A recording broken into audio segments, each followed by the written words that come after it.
interrogar a un testigo en el sistema acusatorio ha cambiado mucho en relación a lo que estábamos acostumbrados antes de la reforma penal.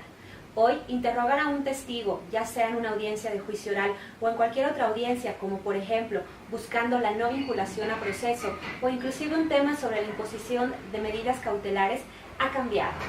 Es importante tomar en cuenta algunas recomendaciones al momento de realizar dichos interrogatorios. En primer momento, hagamos la diferencia entre un interrogatorio y un contrainterrogatorio. Es importante tener en cuenta que el interrogatorio siempre será realizado por la parte oferente de ese testigo, perito, policía o inclusive si estamos hablando de la víctima o también así de la parte ofendida o del imputado. Recopilando esto, el interrogatorio será realizado por la parte oferente y el contrainterrogatorio siempre será realizado por la contraparte. Es decir, en ambos casos podríamos estar hablando de Ministerio Público o también así de la defensa. Existen algunas reglas esenciales en el tema de litigación para llevar a cabo estos ejercicios. La primera regla esencial es que debemos de realizar en la mayoría de los casos preguntas de corte abierto. Y estas preguntas de corte abierto es recomendable que comiencen con palabras como qué, quién, cómo, dónde, cuándo, por qué, para qué, por mencionar algunas de ellas. Por ejemplo, si estoy interrogando a un testigo, pudiera yo preguntarle, ¿qué pasó en ese momento? ¿Quiénes estaban ahí? ¿Qué observó usted? ¿Qué sucedió después de que se cerrara esa puerta? Por mencionar algunos temas. Es importante de igual manera mencionar la diferencia entre una pregunta abierta y una pregunta cerrada. Las preguntas abiertas son aquellas que van a permitir que el testigo, perito, policía pueda justamente mencionar qué fue lo que sucedió en determinado momento o en alguna circunstancia. Es decir, explicar. La pregunta cerrada, a diferencia de la pregunta abierta, es aquella que está enfocada solamente a cierto tipo de respuesta. Por ejemplo, si yo le preguntara a un policía, ¿de qué color era esa camioneta? Es una pregunta de corte cerrado. ¿Por qué? Porque el policía no tendrá otra opción para contestar mi pregunta más que mencionar algún color. En el interrogatorio podemos realizar tanto preguntas abiertas como preguntas cerradas. Mas, sin embargo, debo aquí insistir en que las preguntas cerradas deben de ser un ejercicio excepcional. En la mayoría de los casos es mucho mejor realizar preguntas abiertas en las cuales voy a permitir que esté contando, charlando ese testigo, perito, policía sobre lo que le consta, permitiendo así que la estrella del interrogatorio sea siempre justo el testigo, nunca el abogado.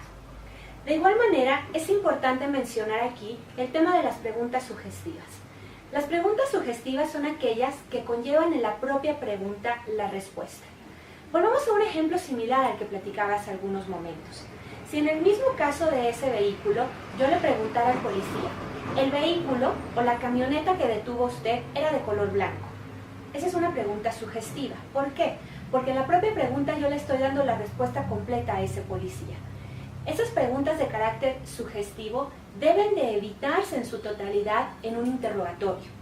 ¿Por qué? Porque yo estoy dando ya esa información al tribunal, pero yo como abogado, como Ministerio Público, como defensor, no es información que llegará a la boca del tribunal o del juez por parte del testigo. Razón que evidentemente debe de ser así o debe de cumplirse dentro de un interrogatorio. Recordemos que con la reforma penal, y esto se desprende tanto de la norma constitucional como también del Código Nacional de Procedimientos Penales, hoy el tribunal, hablando específicamente de juicio oral y también así de cualquier otro juez en una audiencia diversa, nunca tendrá en sus manos la carpeta de investigación, es decir, no podrá dar lectura ni a las entrevistas, ni a los dictámenes, ni tampoco así a los partes informativos.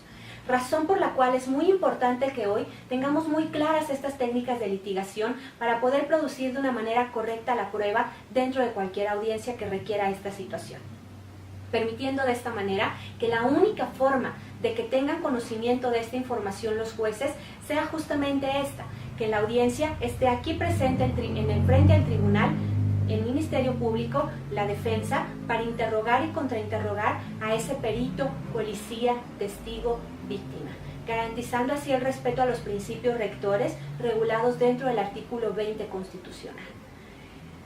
Tema aparte, y eso lo platicaré con posterioridad, es la cuestión de las objeciones. Es importante aquí tener en mente dentro de esta pequeña charla lo relativo al artículo 373, es decir, aquellas preguntas que el Código Nacional de Procedimientos Penales no nos permite realizar dentro de un interrogatorio. Generando un breve final. Es importante que en todo interrogatorio las preguntas que hagamos sean preguntas preferentemente de corte abierto, comenzando con un qué, quién, cómo, dónde, cuándo, por qué, para que este interrogatorio sea exitoso y permita fluir la información que el tribunal o juez necesita conocer en ese momento.